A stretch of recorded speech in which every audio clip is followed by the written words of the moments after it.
Assalamualaikum warahmatullahi wabarakatuh. Halo, saya Meira. Di sini saya akan melanjutkan membaca buku The Things You Can See Only When You Slow Down. Cara untuk tetap tenang dan berkesadaran di tengah dunia yang serba cepat. Karya Hemin Sunim. Bab 6. Kehidupan. Apa kau bisa kungfu? Saat saya berjalan-jalan di New York City dalam jubah biksu abu-abu, saya sering bertemu anak-anak kecil yang meniru Bruce Lee saat melihat saya. Awalnya saya tidak mengerti apa yang mereka lakukan, tapi tak lama kemudian saya paham. Mereka mengira siapapun yang berkepala botak dan memakai jubah pasti tahu seni bela diri. Menurut saya ini lucu sekali. Seorang anak yang lebih berani bahkan pernah menanyai saya apakah saya bisa kungfu seperti biksu-biksu Tiongkok di wihara Shaolin.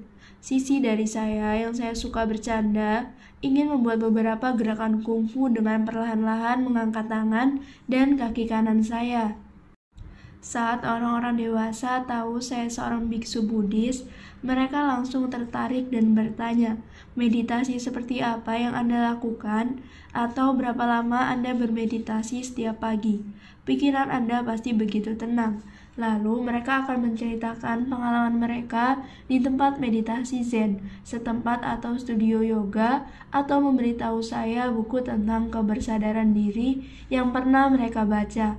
Bagi banyak orang barat, guru Buddhis adalah seseorang yang tenang dan dapat menguasai diri karena bermeditasi setiap hari. Meski pandangan anak-anak dan orang dewasa sangat berbeda, saya melihat adanya sedikit kesamaan. Baik anak-anak dan orang dewasa sama-sama penasaran dengan apa yang bisa biksu lakukan. Dengan kata lain, saat diminta untuk membayangkan kehidupan seorang biksu, orang-orang barat cenderung akan melihat sikap dan perilakunya. Saat saya di Korea, saya mendapatkan pertanyaan berbeda. Di kereta bawah tanah misalnya, orang yang duduk di sebelah saya mungkin bertanya, "Di mana biara Anda?" Atau "Di wihara mana Anda tinggal?" Bagi orang Korea, bagian yang paling penting dari seorang adalah tempat tinggalnya. Bahkan di Amerika Serikat sekalipun, saat orang-orang Korea bertemu pertama kali, setelah saling bertukar nama, pertanyaan pertama yang mereka tanyakan adalah, "Dari kota mana kau berasal?" Sepertinya, menurut sebagian besar orang Korea, identitas seseorang erat kaitannya dengan kampung halamannya dan bukan perilakunya. Setiap kali saya kembali ke Korea, saya bertanya-tanya, kenapa orang Korea begitu terobsesi dengan alma mater mereka walau mereka sudah berumur lebih dari 50 tahun. Tentu saja, jika sedang mencari pekerjaan, lulus dari universitas ternama jelas membantu, seperti yang banyak terjadi di banyak belahan dunia. Namun, gelar saja seringkali tidak cukup. Bahkan, setelah seseorang mendapatkan pekerjaan bagus, kemampuan dan pengalamannya jelas lebih penting daripada tempatnya berkuliah. Contoh yang tepat adalah Steve Jobs, salah seorang pendiri Apple. Jobs berkuliah di Reed College, tapi mengundurkan diri setelah 1 semester. Siapapun yang familiar dengan pendidikan tinggi di Amerika pasti tahu, Reed adalah kampus liberal art yang sangat bagus di Portland, Oregon.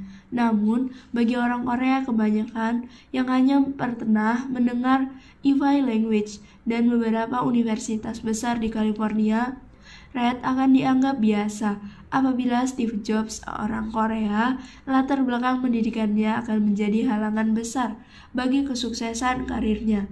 Tidak akan ada orang yang menganggap gagasannya serius atau mau menginvestasikan uangnya di perusahaan Jobs. Dia akan dilihat tidak cukup pintar untuk bisa kuliah di Ivy. Saya terus memikirkan ini.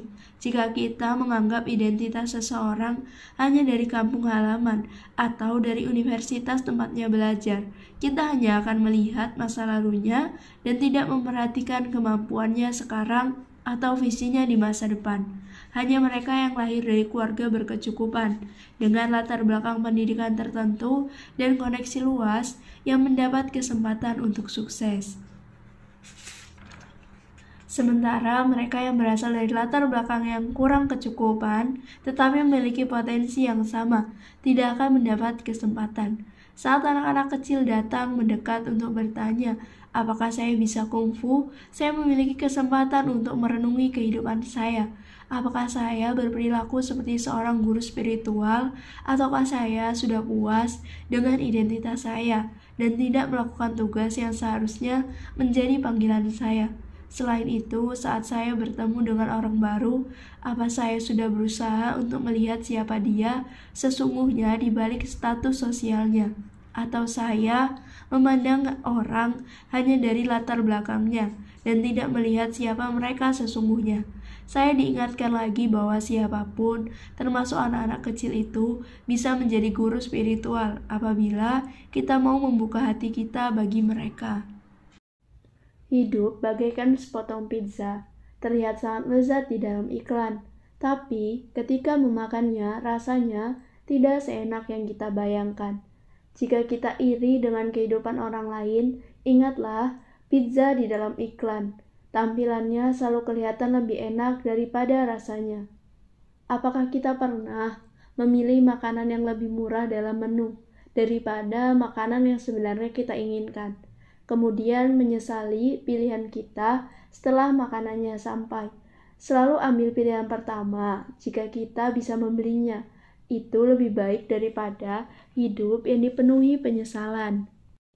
Ada lebih banyak momen biasa dalam hidup daripada momen-momen luar biasa. Mengantri di supermarket, menghabiskan waktu berjam-jam menuju kantor, menyirami tanaman, dan memberi makan hewan peliharaan kita.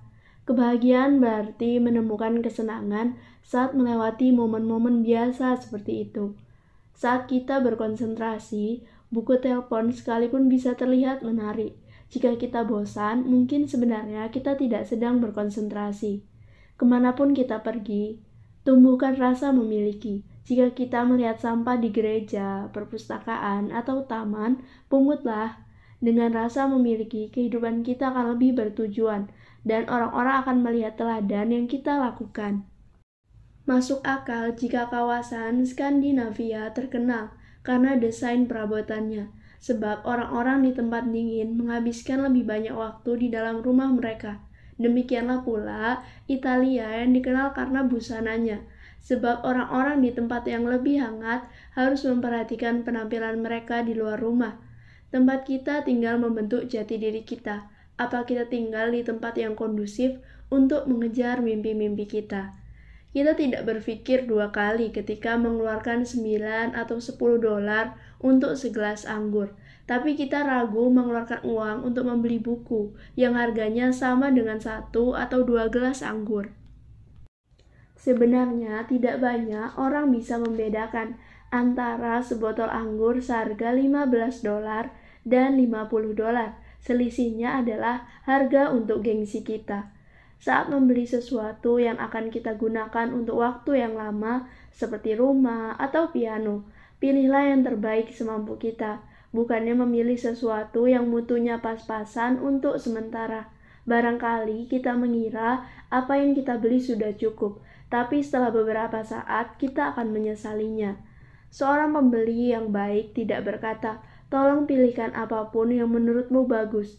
Dia tahu benar apa yang dia ingin beli dan menyampaikannya dengan jelas. Jika seseorang pembeli tidak menyampaikan apa yang dia mau, dia mungkin sebenarnya memiliki kemauan yang baru akan disampaikan sebagai keluhan setelah transaksi berakhir. Saat ada masalah, sampaikan kepada orang yang berkaitan langsung. Jika kita menyampaikannya dengan cara yang berputar-putar, melalui banyak orang, karena takut menyakiti orang itu dan hubungan kita, masalahnya akan semakin rumit. Pergilah langsung ke sumber masalah dan selesaikan dengan orang itu, walau ini membuat kita tidak nyaman. Semakin banyak kita tahu, semakin banyak yang kita rasa kita tidak tahu. Semakin banyak kita tidak tahu, semakin banyak yang kita rasa kita tahu. Setiap fenomena sosial akan sulit untuk digeneralisasikan. Penyebabnya berakar pada jaring rumit sejarah, budaya, politik, dan ekonomi. Jika ada orang yang menjelaskan suatu fenomena sosial dalam kalimat sederhana, dia bisa saja seorang pakar atau seorang bodoh. Halangan terbesar dalam belajar adalah pura-pura tahu walau sebenarnya tidak. Lebih baik mengakui ketidaktahuan kita. Jika kita pura-pura tahu, kita harus terus bersikap seakan-akan kita tahu. Belajar akan lebih mudah jika kita mengesampingkan gengsi dan jujur pada diri sendiri. Tatapan penuh kasih dari jiwa yang terluka lebih indah daripada senyum lugu anak kemarin sore. Hasrat untuk meyakinkan seseorang mungkin saja berasal dari ketidakyakinan yang kita rasakan. Saya tidak harus kemana-mana untuk meyakinkan orang-orang bahwa saya seorang manusia. Kenakan rasa percaya diri, itu busana yang paling baik. Saat kita terlalu erat memeluk keyakinan, kita bisa saja buta pada kenyataan dan hanya melihat apa yang sesuai dengan keyakinan kita.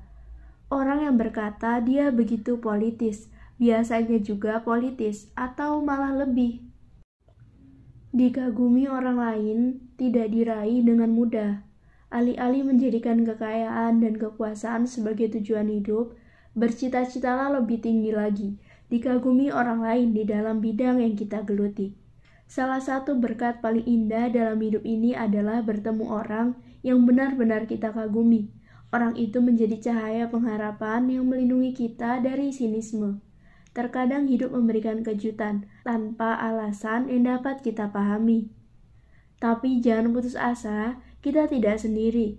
Kita harus gigih, setiap masalah akan berlalu, seperti panasnya musim panas.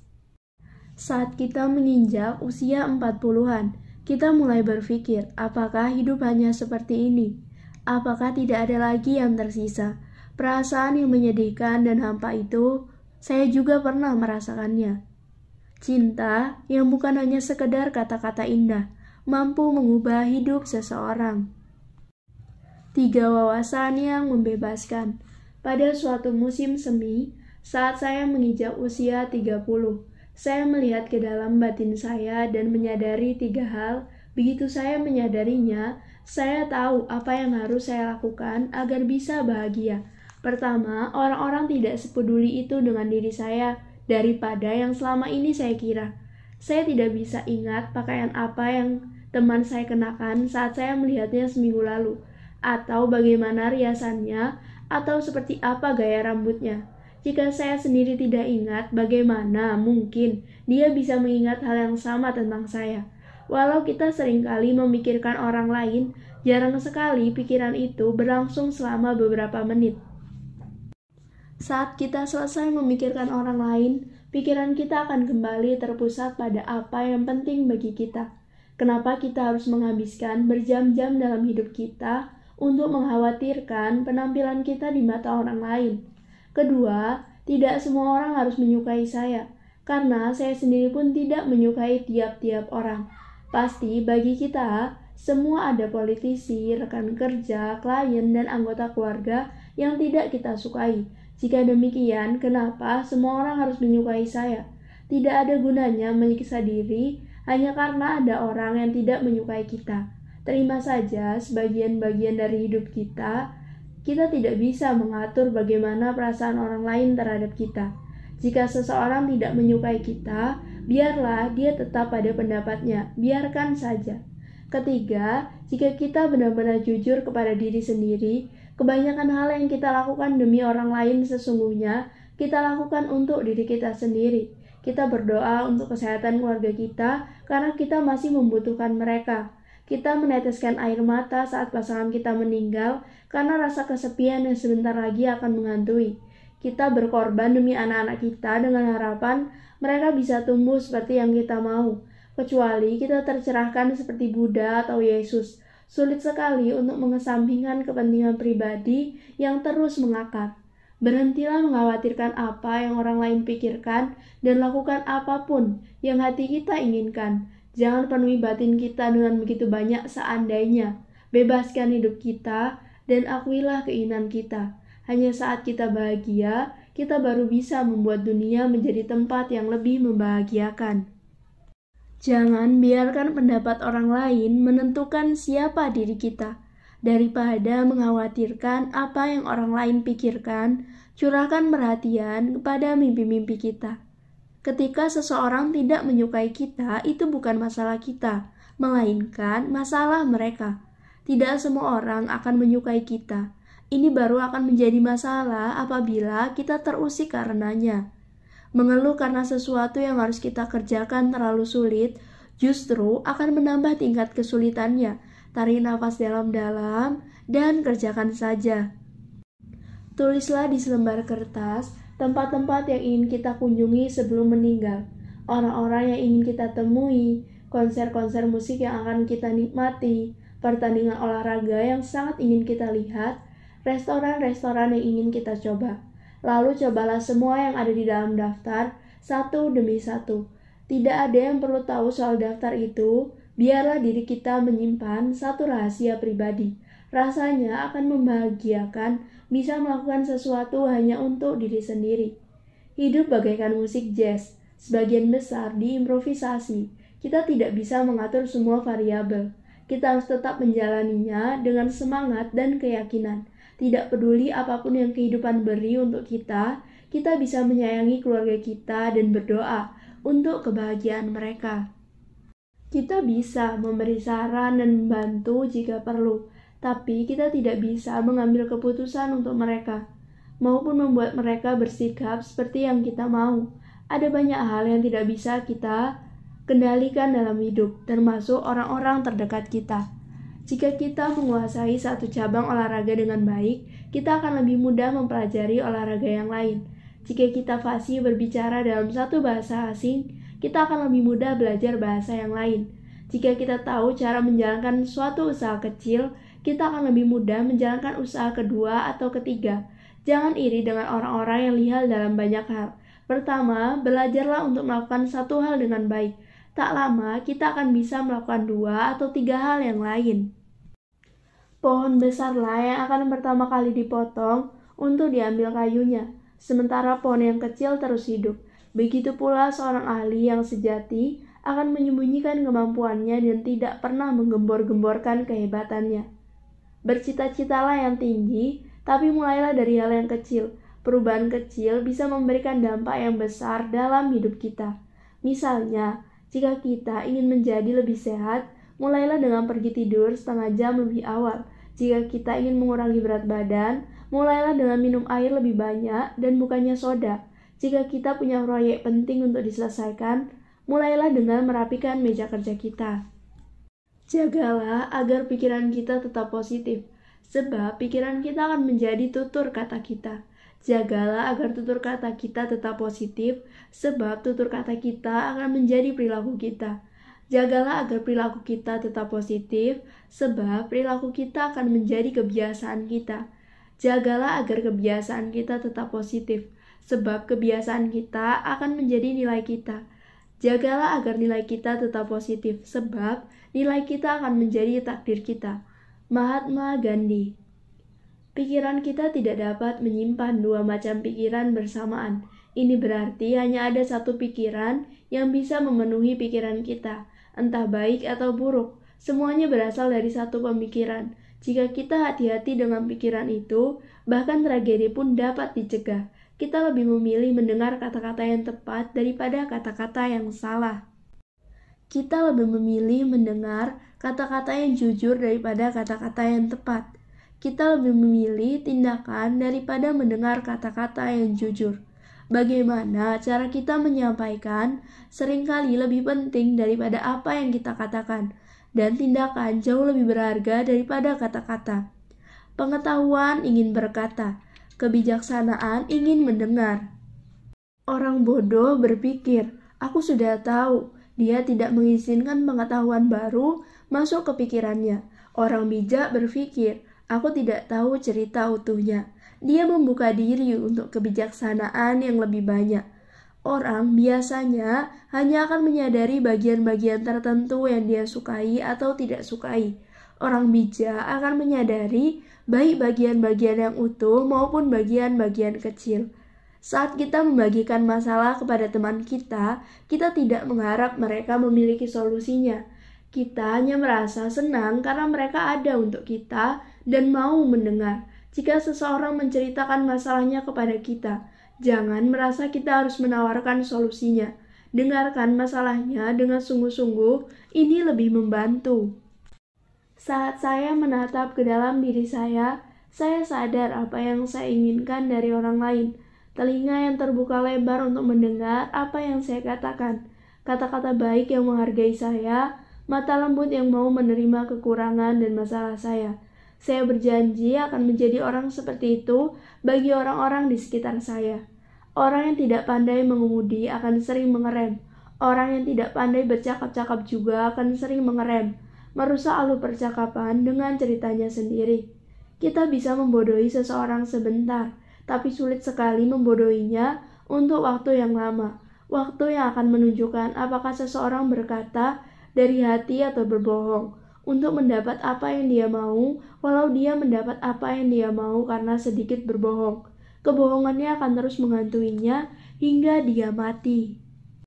Ketika tidak ada rasa iri atau ekspektasi, bahkan orang paling kaya dan berkuasa sekalipun akan tampak seperti manusia biasa.